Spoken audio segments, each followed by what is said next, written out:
So this is our Christmas Eve special, and apparently you owe it to the Trumps, because you might not have known this, but it turns out the Trumps saved Christmas. That's what they claim. And look, my favorite kind of post games are the post games where I get to leave early and I get to listen or watch Brett and John go at it. And so they covered this story and it made me laugh a lot. Now the story itself is funny because let's face it, the Trumps are clowns, but John and Brett made it extra special. Take a look. Judge Jeanine Pirro had a special guest to talk about Christmas. It was Eric Trump and family. And you might not have noticed this, but Christmas has been under attack. Luckily, it was fixed by the Trump family, and here's their victory lap. Take a look. Eric and I were talking about what's going on with impeachment and the FISA and all that. But will you guys be able to just forget about all of it and really enjoy the fact that you really are part of the first family? You are the first family. I mean, you've done wonderful things for this country.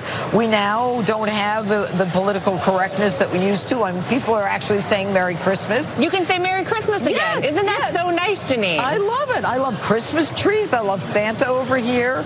I mean, how do you feel that your father has done all of that, Eric? It's incredible. It is nice to say Merry Christmas again, and it is a beautiful thing to celebrate all the holidays with beautiful little kids like this. I mean, this is what America is all about, and this is what the American dream's all about. And this is why we have an incredible country, because we can sit there with the Santa Claus and with beautiful trees and eat ice cream and open presents and love one another, and see little ones grow, and it's the best of this nation, and I'm proud of him for reinvigorating so much of it. Do you remember 2016 before the Trump presidency? There was a Rockefeller Center. There was no Christmas tree. It was just bare. It needed a tree really to complete it. It was like pull everything together. Yeah, no Christmas. Hallmark didn't run those 57 Christmas movies. Well, that's why they're doing so many now, is because there was a period where you couldn't do any. Remember when they replaced the elves on the shelves with Jews in the shoes? Is that a real thing? And Hindus in the windows? It's mensch on a bench, isn't it? It is a mensch on a bench. Yes. Arabs riding cherubs? Do you remember that? Is that real? No, all of those are made up because nothing happened. Yeah, so not only has nothing changed to bring it back, but nothing changed for it to go away. Christmas is everywhere, and it always has been. Yeah, and no one's saying that you're evil because you're saying Merry Christmas. I'm a Jewish person. I'm not angry at anyone for saying Merry Christmas. It's nice to say Merry Christmas, but when the person who goes out and avidly says Merry Christmas to people, sees a Jewish person, there's some who go, Merry Christmas. Yeah. And you're just like, which is just about the least Christmassy thing you could do. Right. Is to use it as a weapon. Yeah, and the Jews say, oh, we'll see you around Easter, or more like Good Friday. I think that we crucified him, we get him back. I know some of the history there. So I don't get mad about people that say Merry Christmas, but I do get mad at all of those people in that video because they are just the worst sort of people. I'm less mad at Eric Trump now. By the way, Eric Trump he's one of the two that's not in politics. He's the business Trump. Ivanka went into the politics.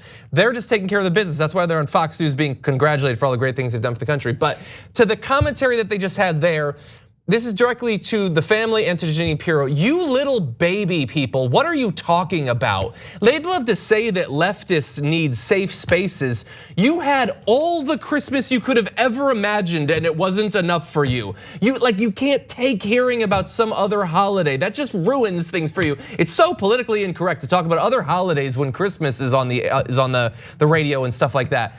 Like that now you can say it again. Eric Trump said it's nice to be able to. Yes, Eric Trump, literal millionaire, was having trouble saying Merry Christmas a year and a half ago.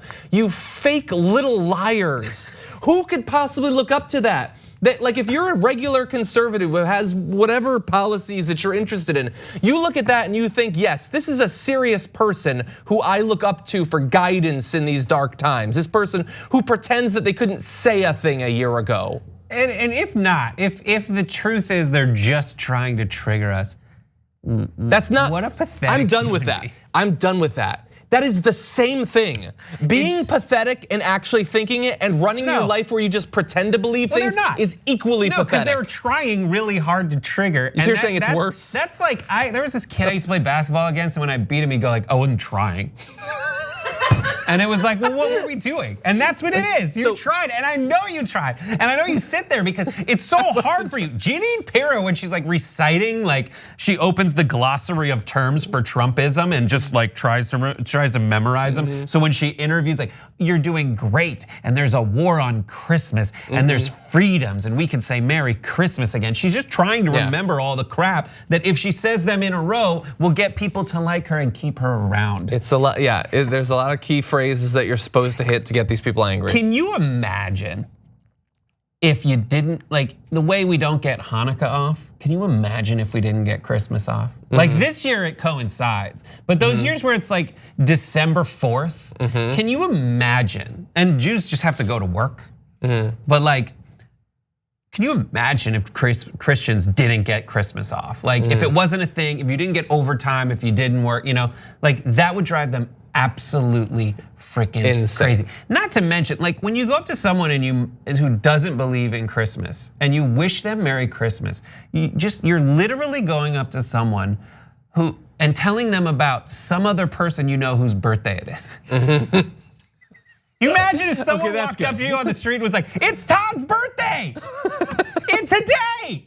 It's Todd's birthday. Why aren't you happy? It's Todd. And imagine how they would respond if they believed pretty strongly that Todd never existed. Yeah, I was like, I don't know. That would be weird. But it's why I'm not offended by it. I don't believe in any religion, and I'm not really affronted by any of it either. Because as long as it stays out of government. When people run up to you and go like, it's someone's birthday, you're like, I think you're having delusion. So that makes sense that when they say Merry Christmas, I'm like, that's true. Oh God. Wasn't even trying. That was it. You can complain to me about that. Yeah, you think we failed in the war on Christmas? We weren't even trying. Okay, that's all, folks. Merry Christmas! But wait, it's not too late. tyt.com/gift. It's Christmas Eve. You can still do. Santa could bring it in the morning. All right, we'll see you tomorrow.